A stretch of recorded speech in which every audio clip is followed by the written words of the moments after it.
Good morning. Luke chapter 23. Then the whole assembly rose and led him off to Pilate, and they began to accuse him, saying, "We have found this man subverting our nation. He opposes payment of taxes to Caesar and claims to be Christ a king." So Pilate asked Jesus, "Are you the king of the Jews?" "Yes, it is as you say," Jesus replied. Then Pilate announced to the chief priests and the crowd, "I find no basis for a charge against this man." But they insisted, "He stirs up the people all over Judea by his teaching. He started in Galilee and has come all the way here." On hearing this, Pilate asked if the man was a Galilean. When he learned that Jesus was under Herod's jurisdiction, he sent him to Herod, who was also in Jerusalem at that time. When Herod saw Jesus, he was greatly pleased, because for a long time he had been wanting to see him. From what he had heard about him, he hoped to see him perform some miracles. He plied him with many questions, but Jesus gave him no answer. The chief priests and the teachers of the law were standing there, vehemently accusing him. Then Herod and his soldiers ridiculed and mocked him. Dressing him in an elegant robe, they sent him back to Pilate. That day, Herod and Pilate became friends. Before this, they had been enemies. Pilate called together the chief priests, the rulers, and the people, and said to them, "You brought me this man as one who was inciting the people to rebellion. I have examined him in your presence and have found no basis for your charges against him. Neither is Herod, for he sent him back to us, as you can see. He has done nothing to deserve death. Therefore, I will punish him and then release him." With one voice they cried out, "Away with this man! Release Barabbas to us!" Barabbas had been thrown into prison for an insurrection in the city and for murder. Wanting to release Jesus, Pilate appealed to them again, but they kept shouting, "Crucify him! Crucify him!" For the third time he spoke to them. "Why? What crime has this man committed? I have found in him no grounds for the death penalty. Therefore I will have him punished and then release him." But with loud shouts they insistently demanded that he be crucified, and their shouts prevailed. So Pilate decided to grant their demand. He released the man who had been thrown into prison for insurrection and murder, the one they asked for, and surrendered Jesus to their will.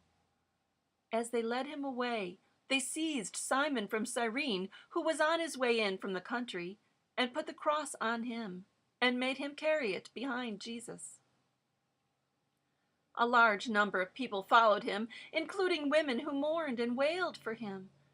Jesus turned and said to them, "Daughters of Jerusalem, do not weep for me. Weep for yourselves and for your children. For the time will come when you will say, 'Blessed are the barren women, and the wombs that never bore, and the breasts that never nursed.' Then they will say to the mountains, 'Fall on us,' and to the hills, 'Cover us.' For if men do these things when the tree is green, what will happen when it is dry?" 2 other men, both criminals, were also led out with him to be executed. When they came to the place called the Skull, there they crucified him along with the criminals, one on his right, the other on his left. Jesus said, "Father, forgive them, for they do not know what they are doing." And they divided up his clothes by casting lots. The people stood watching, and the rulers even sneered at him. They said, "He saved others. Let him save himself if he is the Christ of God, the chosen one." The soldiers also came up and mocked him. They offered him wine vinegar and said, "If you are the king of the Jews, save yourself." There was a written notice above him which read, "This is the King of the Jews." One of the criminals who hung there hurled insults at him. "Aren't you the Christ? Save yourself and us." But the other criminal rebuked him. "Don't you fear God?" he said. Since you are under the same sentence, we are punished justly, for we are getting what our deeds deserve, but this man has done nothing wrong." Then he said, "Jesus, remember me when you come into your kingdom." Jesus answered him, "I tell you the truth. Today you will be with me in paradise." It was now about the 6th hour, and darkness came over the whole land until the 9th hour, for the sun stopped shining, and the curtain of the temple was torn in two. Jesus called out with a loud voice, "Father, into your hands I commit my spirit." When he had said this, he breathed his last. The centurion, seeing what had happened, praised God and said, "Surely this was a righteous man." When all the people who had gathered to witness this sight saw what took place, they beat their breasts and went away.